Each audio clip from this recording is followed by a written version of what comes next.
God damn it, this is hot. Should I just remove it? Let's see. Nope. No. Not doing that. We're keeping this on.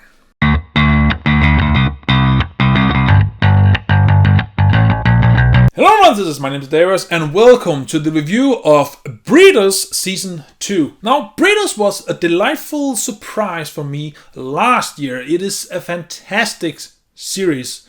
So, of course, I was interested in Season 2 when that came out, and it has just wrapped.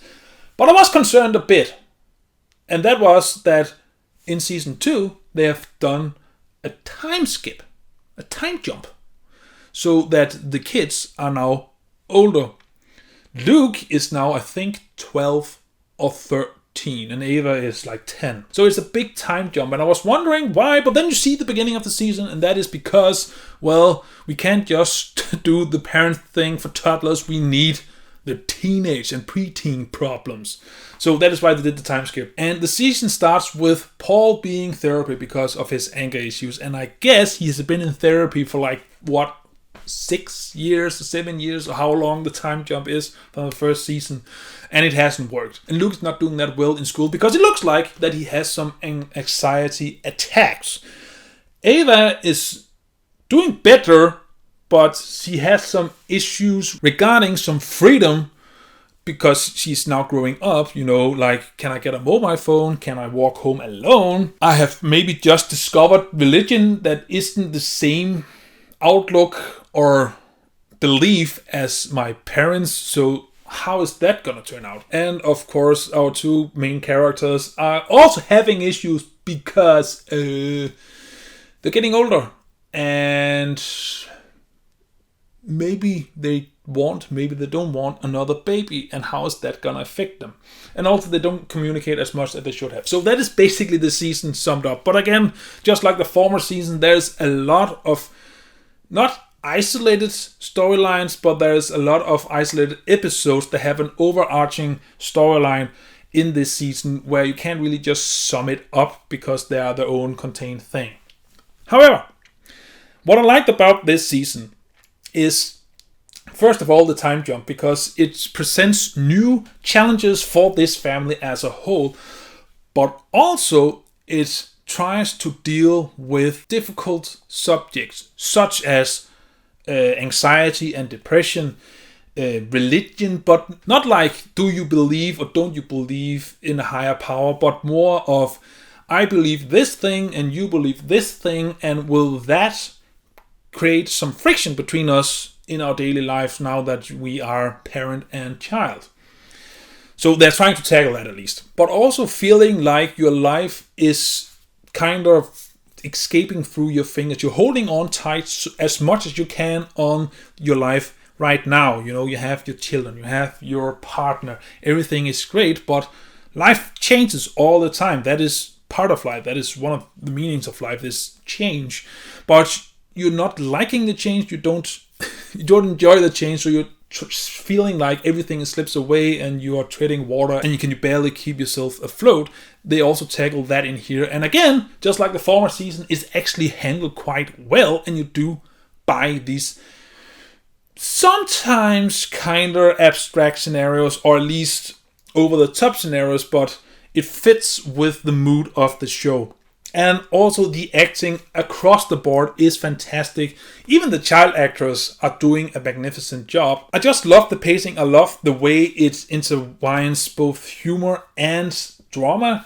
And again, every episode feels like it is the exact length that it needs to be to tell the story, which again is like 30 minutes or something like that. But more than with the former season, the overarching story and plotline in here is integrated better into each episode than before, and it just works so well. And I like the full circle of it at the end. Now, I don't have that many issues with this season. I mean, I get angry at Paul a lot. I also get angry at Allie occasionally in this season, but they do handle that well.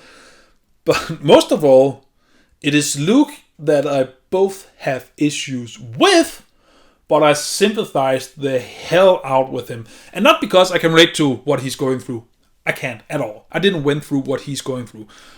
However, I understand the frustration, the helplessness, and especially his confusion about the whole thing, because he's having these anxiety attacks and he doesn't really have any friends and he don't know how to deal with it. That mixed in with the fact that his dad kind of has some anger issues that sometimes focus at him and his sister. So of course it doesn't really help the situation. But luckily, often Paul, he just, come through and actually become a great, dad. Do his dad thing. But anywho, there's a lot of great things in here. And I was shocked at the end of the penultimate episode. And I was just, how can you continue? How can you go on from here? And then the last episode come around and I'm getting angry at Paul again. But then the resolution leaves things extremely interesting. And especially when you consider what had happened throughout the episode, especially between Allie and Paul, there is some interesting friction and misunderstanding and just great episodes in there that just elevate the whole experience. Now again, there is a lot of things kind of glanced over and you end up sitting and wonder what was the point of some of these things. But unlike the former season where we kind of end where we started with his anger issues with Paul, here we see the consequences of his anger issues and how it affects him at the end. And I love that. But I could have used this season working a lot more on Allie and Paul's relationship, since they bring up how, not frustrated, but how difficult their relationship is at that time, considering they're dealing with teens, preteens, them getting older, figuring out if they actually want to be parents again. Do they need to move? Because kids need their own room and stuff. And a lot of other things and family drama. Not just wanted, but I think the season could have benefited on focusing a bit more on that aspect instead of just try to focus all this time on being parents. And I know, again, that is kind of what the show's going for, but for the storyline it's used in here, it was not really the direction it should have taken. It shouldn't have focused that much on the parental aspect of it as it did, and left some room for their relationship. And with that being said, a lot of the problems in the show, or not problems, but a lot of the issues that Allie and Paul have, not just with each other, but just in general what they're going through, should have had a lot more room to breathe, but also to resonate with not just them, but with you as the audience. But it needed to move fast because short episodes, it needs to be, quippy and funny, but also dramatic, and it needs to keep the pacing going and the tempo going, and it kind of dragged down the series a bit. But that being said, it is still a phenomenal season, and I actually think it's kind of better than the former one if you especially look at the story. The story is better, but I think the former season was better paced and executed. So, with season 2, you get, again, great acting, you get a fantastic overall or overarching storyline, you get some great problems, issues, hurdles, challenges, if you will say, in this season that try to tackle a great time job. That means that you're not dealing with the parents as for a toddler, but now teen and preteen. But on the flip side, you don't get the focus or attention that these issues require, which again drags it down, but not that much. So I will say that Breeders Season 2, it is worth watching and worth buying on Blu-ray. And I can't wait to see where it goes from here, because that's, I won't say cliffhanger, because it's not a cliffhanger, but that ending, the state of the family at the end of this season, leaves the doors open for some interesting shit in the third season. So I hope we get a third season.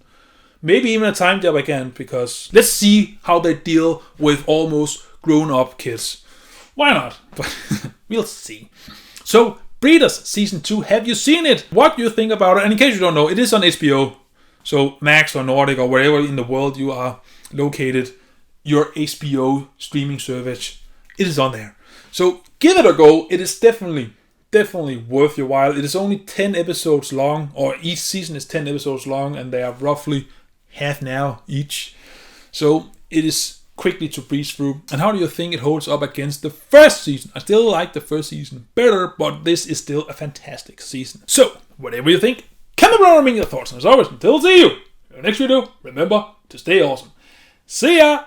Alright, hopefully the next video I'm gonna make is gonna be manga related. I hope so. And also, I have bad hair. God damn it.